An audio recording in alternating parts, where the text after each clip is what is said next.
How's it going, everybody, and welcome back to some more Link to the Past. In today's video, we're going to be going through level 4, Thieves Town, which is a very short dungeon. There's really not much to it, and I don't know what the sawmill that thing is supposed to be, but he just stole a bunch of my rupees, so we're not going to bother, because it's only a couple rupees. But I like that little roll animation Link does there. You don't see anything like it throughout the game, and perhaps that was an inspiration for Minish Cap, like 20 plus years later. Who knows? Or was that 10 years later, right? Something like that, but not 20 years. And that's the little crystal thingy that turns you into Bunny Link. Dungeon maps in this chest. And then next thing we're looking for is the big key, which I believe is going to be, I think it's on this screen. The screen we were previously, but we do have to go around for it. I don't know if I can. I don't know what just happened there, but we're attempting this like live commentary just for this video because it's not a very long dungeon. So now we can actually make our way. I don't know why are so many things out to turn Link back into a bunny. I don't know.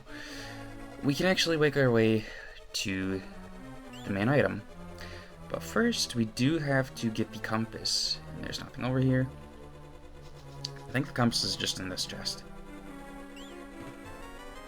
because there's not really too many keys around here. Because it's a really small dungeon for no reason, it seems like. Maybe it's just supposed to be like the turning point, because we do get a sword upgrade after this, so maybe it's just supposed to help out in that way? I don't really know, though. But we just head through this door, and the rest of the dungeon is actually self-explanatory. Just gotta... Well, we don't have to kill these guys, but might as well try.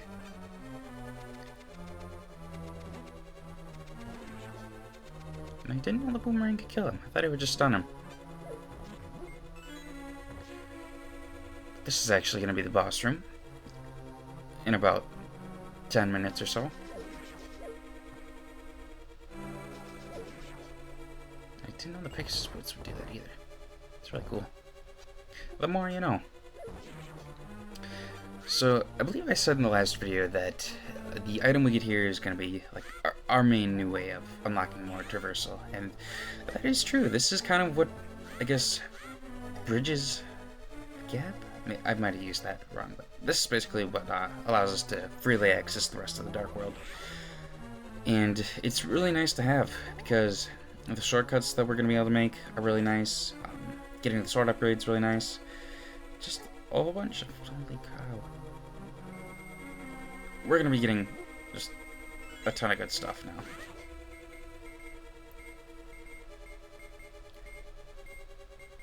I'm having an existential crisis, but it's alright, because we're going to figure this out. I think we need the orange ones up. I don't know what that tablet would say, but probably not really anything useful.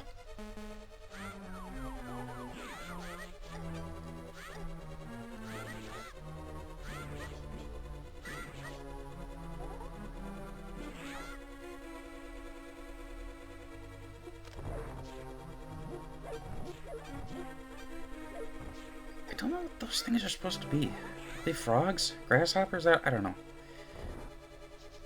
But we're gonna open up the little floor thingy. Crack in the floor. Whatever you want to call it. Because this is how we actually get the boss to activate. If you don't do this, you're not going to be able to fight the boss. And that kind of makes me wonder. Was there always just cracks in the floor? Was there a hole there originally? I don't know. Based on that whole little square, looks like there could have been at some point a hole in the floor. Then someone decided to patch it up. And don't worry, I am going to take care of this beeping sound immediately. There we go.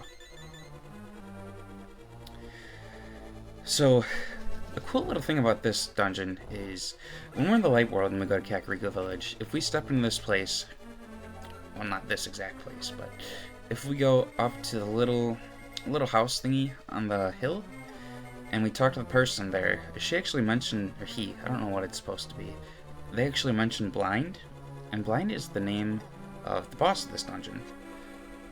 So I wonder if, like, Blind somehow got transported into the Dark World, and you're gonna see what he looks like, because it's a little scary. But he dies fairly quickly. I don't know, I'm thinking of Between Worlds boss. So, we might be in for a rough time, but it's alright, because I do have the Magic Cape and the Cane of Burnia.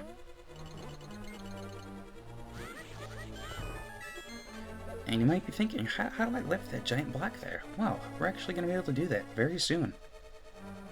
Because this is not a long dungeon at all. In fact, we're actually almost done, believe it or not.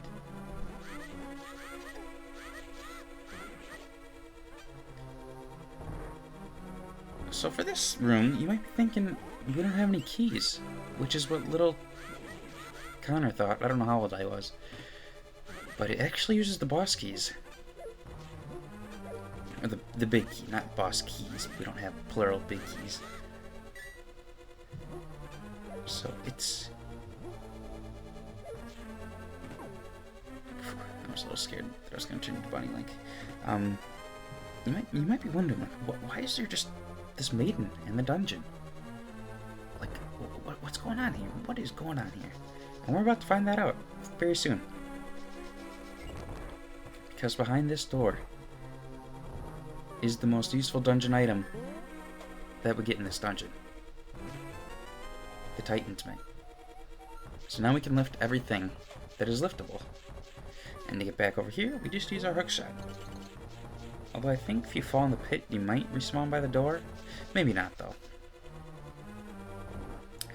And now that we have the Titan's Mate, we can actually fight the boss. Now you might be wondering, why is this lady just following us? Is she evil? Well, we're about to find out.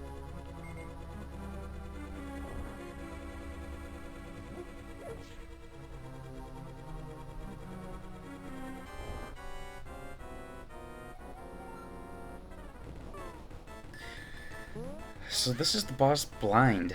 I don't really understand why he was following Link, like what his intentions were, but you can just use the Magic Cape for this one, or the Cane of Burnia, however you say it.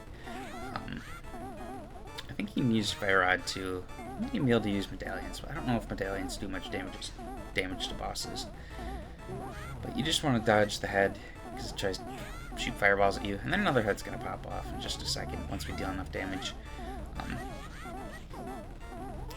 I think the safest way to fight the boss is just using the cape. Maybe arrows as well, but I think arrows do less damage than the Master Sword. So, gotta be careful there, and excuse me, bombs might do more damage, but I'm not sure. But since we restocked all our magic and health, we can just go back into our little cape, and then keep slashing. And this is pretty much the boss fight, just floating heads all over the place. Us not being able to land, spin. Oh, there we go. Nice. So this has been my second time attempting this dungeon, because the last video I tried this didn't go so well. It might have gotten corrupted, but it's all good, because I think I did this even faster now this time. So that is going to do it for the commentary. I want to thank you guys all for watching, and I hope you have a good rest of your day.